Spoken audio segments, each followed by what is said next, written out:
Chapter 40. Bacari made his move shortly before dawn. He knew it was the time when people's spirits were at their lowest ebb, when a sentry would become drowsy and careless. The first hint of grey in the eastern sky, the first sign of the pre-dawn light signalling the impending end of the dark hours, would give a false sense of relaxation and security. When the light came, the hours of danger were over. That was the way people's minds worked, even trained warriors like the tall, broad-shouldered one who was now on watch.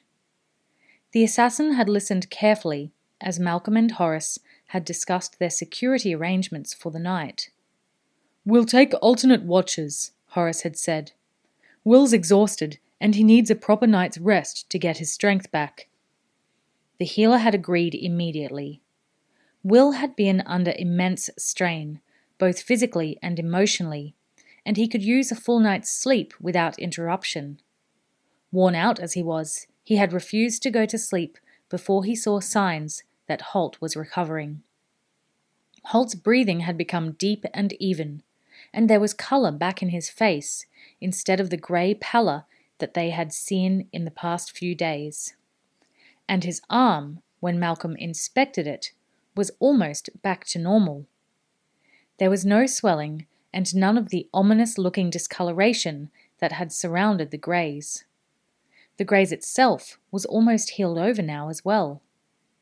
Bacari lay, apparently sleeping, watching through slitted eyes as the night wore on. He could feel his own strength returning as the antidote counteracted the poison in his body. In the small hours of the morning, Malcolm woke Horace to take the last watch. Bacari waited an hour as the young warrior sat hunched, a little way from the campfire. From time to time, he heard him stifle a yawn. Horace was weary as well. The past few days hadn't exactly been a rest cure for him, and he'd gone without a lot of sleep. Now, in his second spell of guard duty for the night, it was beginning to catch up with him.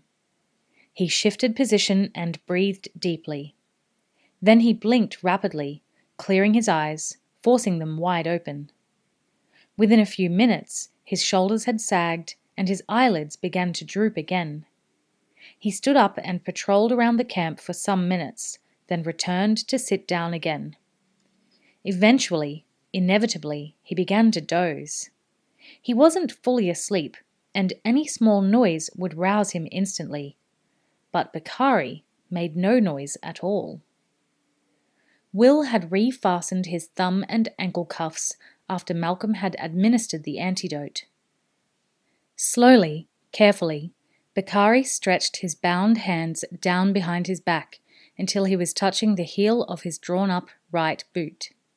He twisted the heel, and there was a faint click as a small, sharp blade shot out of a recess there. Gently, he began to saw the rawhide thong between the two cuffs up and down along the razor edge. The blade was short, and several times the rawhide slipped away from it. Once, he gritted his teeth as he accidentally cut himself. But after half a minute's silent, steady work, the thong parted and his hands were free. He waited several minutes before his next move, making sure that he had made no sound or movement to alert Horace. But the broad-shouldered figure remained still, head hunched forward and shoulders rising rhythmically with his breathing. Bacari brought his hands round to the front and drew his knees up under his chin so that he could reach the ankle cuffs that bound him. He felt around in the dark until he found the release knot and twisted it. Instantly, the pressure on his ankles faded as the two loops widened. He slipped the twin loops over his feet, then carefully stripped the severed cuffs from his wrists as well. Now he was free. But still he waited, allowing circulation to return to his limbs, mentally rehearsing his next sequence of actions. He would kill Horace first. He had the means at his disposal. Then he would take the warrior's dagger, Bacari was no hand with a sword, and hamstring the two smaller horses. He would mount the larger horse and make his escape. Later, at a time of his choosing, he would return to finish off the other two. Or not. Bacari was a pragmatist. He would enjoy having revenge on Will and Malcolm, but if, by doing so, he would disadvantage or endanger himself, he would forego the pleasure. He was, after all, a professional, and there was no profit in simply killing them for the sake of a little revenge. On the other hand, if Tennyson were willing to offer a bonus of some kind. While he had been turning this over in his mind, he had been preparing for his attack on Horace. His cloak was fastened at the neck by a drawstring. Carefully, he undid the knot at one end and slipped it out of the sewn fold that it was threaded through. The drawstring was in reality a thin cord, and it measured some 50 centimeters in length. He wound the cord round each of his hands several times, leaving a long loop between them. Then, cat-like, he rose into a crouch and stole across the campsite towards the dozing figure of Horace. Horace came awake in panic as he felt something whip over his head and then tighten inexorably around his throat, dragging him back away from the fire, cutting off his air, and strangling any attempt he made to call out. He felt a knee in his back as Bacari used it to gain extra purchase, straining backwards on the garrote and pulling Horace's head back so that he was off balance and unable to struggle effectively. Too late, Horace realized what was happening and tried to force his fingers under the cord, between it and his neck. But it was already biting too deep and set too securely, and there was no way he could relieve the dreadful pressure. He looked desperately at the 3 sleeping figures around the campfire. Will was exhausted, he knew. There was little chance that he would hear any sound. Malcolm wasn't attuned to this sort of life. He couldn't expect help from that quarter either.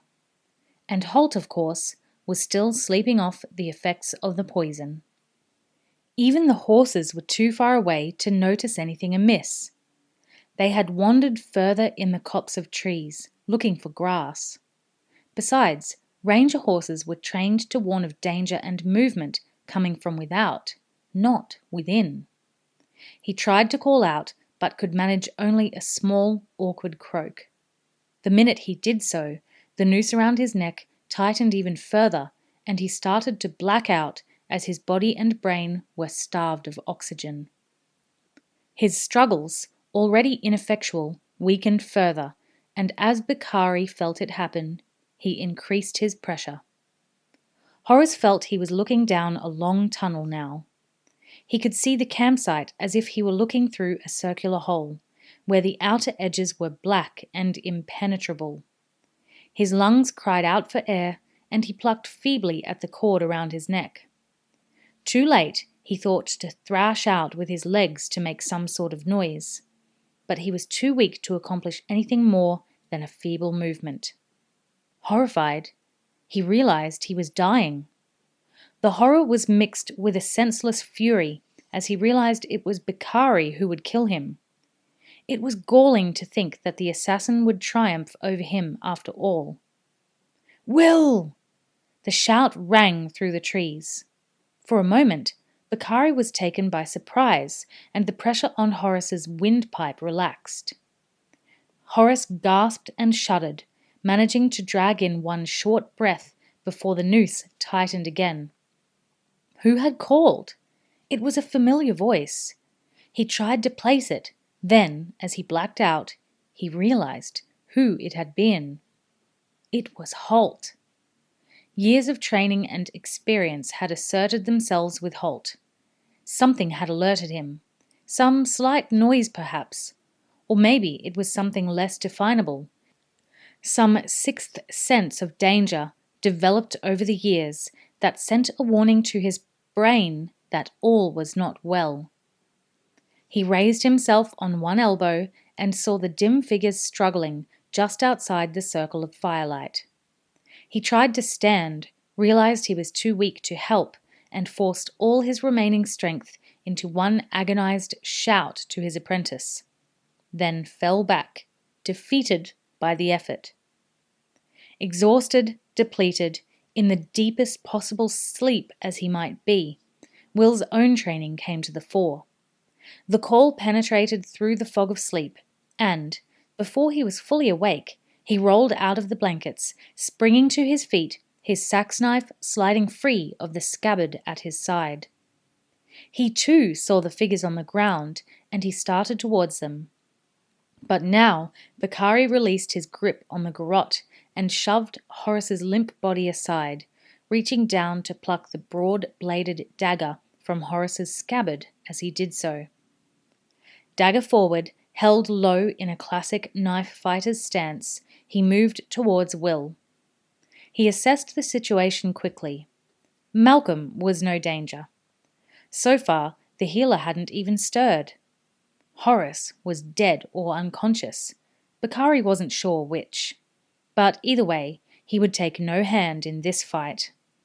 There was only Will, facing him with that large knife he wore at his side, while Bacari was armed with Horace's broad-bladed dagger.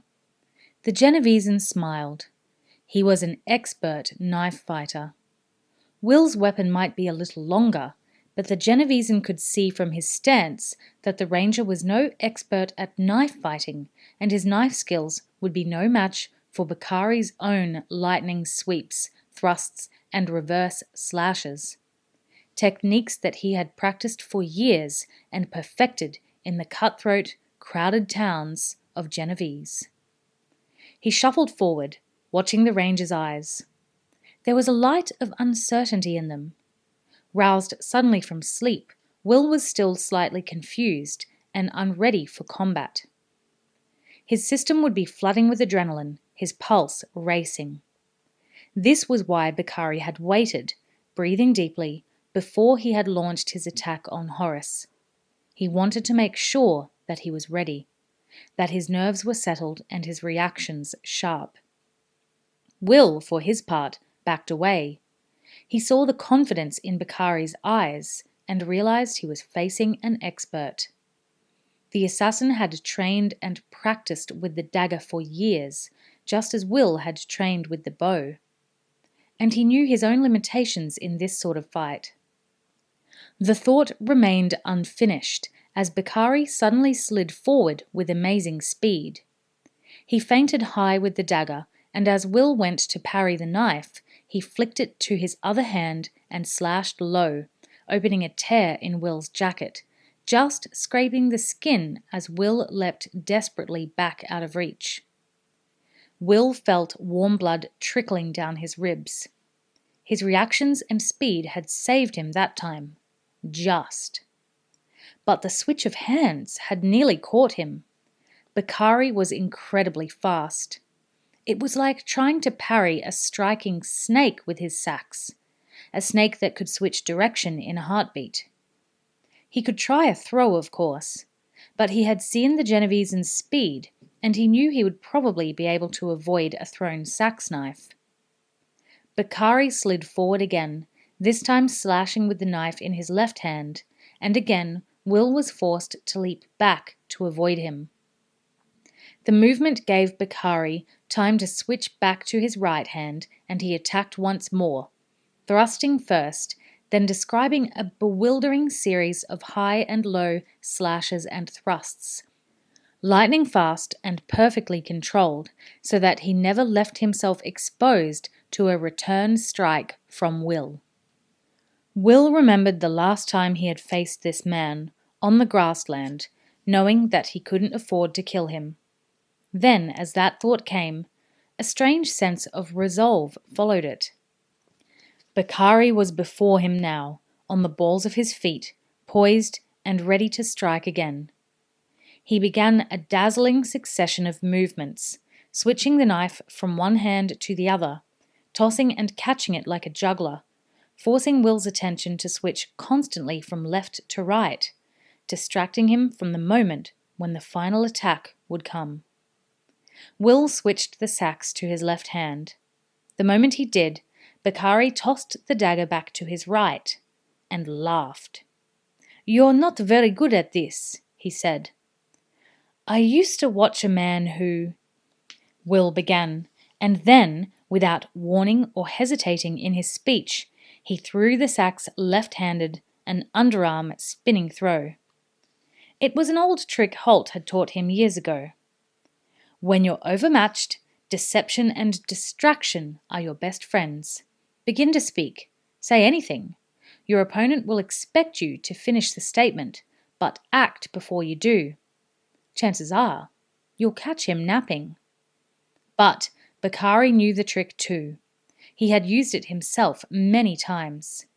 And now he simply stepped to one side and the sacks went spinning past him. He laughed. He was still laughing when Will's throwing knife, drawn and thrown the moment the sacks had left his hand, buried itself in his heart. He looked down and saw it for a fraction of a second before his sight went black and his legs collapsed underneath him. "I don't need you alive any more," Will said coldly.